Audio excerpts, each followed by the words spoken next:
Leader Kumaraswamy ಹೇಳ್ತಾರೆ, ಕಾಂಗ್ರೆಸ್ನವರು ಬೀದಿಲಿ ತಮಟೆ ಹೊಡೆಯೋದನ್ನು ನಿಲ್ಲಿಸಿ ಅದನ್ನು ವಿಶ್ವಾಸ ಪಡೆದ್ರೆ ನಾನೇ ಮುಂದೆ ನಿಂತು ನ್ಯಾಯಯುತ ಗೃಹ ಅನುದಾನ ಕೊಡಿಸ್ತೀನಿ ಅಂತ ಹೇಳಿದ್ರು. ತಮಟೆ ಹೊಡಿತಾ ಇರೋರು ಅವ್ರಿ. ದಿನ ಬೆಳಗ್ಗೆ ವೆತ್ತರೆ ಬಂದ್ರೆ ತಮಟೆ ಹೊಡ್ಕೊಂಡು ನಿಂತಿರೋರು ಅವರು. ಆರೋಪಗಳನ್ನ ಮಾಡ್ತಾ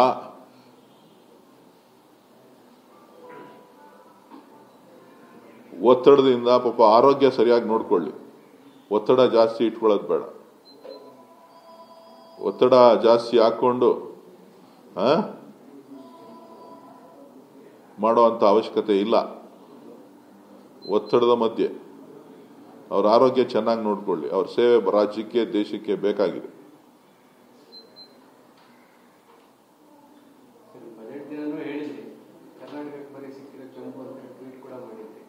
ಅವ್ರು 45,000 ಕೋಟಿ ನಾವು ಬಜೆಟ್ ಅಲ್ಲಿ ಕೊಟ್ಟಿದ್ದೀವಿ ಅಂತ ಹೇಳಿ ನಿನ್ನೆ ಸುದ್ದಿಗೋಷ್ಠಿಯಲ್ಲಿ ಹೇಳ್ತಾರೆ.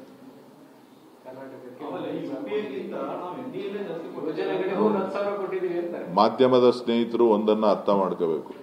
UPA ಸಂದರ್ಭದಲ್ಲಿ ಕೇಂದ್ರದ ಬಜೆಟ್ ಸೈಜು 12 ಲಕ್ಷ ಕೋಟಿ. ಎಷ್ಟು ಲಕ್ಷ? 12 ಲಕ್ಷ ಕೋಟಿ.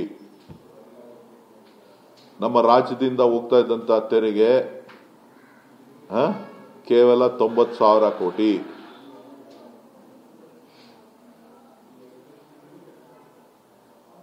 ಇವತ್ತು ನಮ್ಮ ರಾಜ್ಯದಿಂದ ಭಾರತ ದೇಶದ ಖಜಾನೆಗೆ, ನರೇಂದ್ರ ಮೋದಿ ಸರ್ಕಾರದ ಖಜಾನೆಗೆ, ನಿರ್ಮಲಾ ಸೀತಾರಾಮನ್ ಅವರ ಸರ್ಕಾರಿ ಖಜಾನೆಗೆ ಹೋಗ್ತಾ ಇರ್ತಕ್ಕಂಥ ಅನುದಾನ ಸುಮಾರು 4 ಲಕ್ಷಕ್ಕೂ ಹೆಚ್ಚು ಕೋಟಿ. ಆ ಅನುದಾನದ ಬಗ್ಗೆ ಮಾತಾಡಿ. 10 ವರ್ಷದಿಂದ ಏನಾಗಿತ್ತು UPA ಸರ್ಕಾರದಲ್ಲಿ ಅನ್ನೋದನ್ನ ಮಾತಾಡಬೇಡಿ.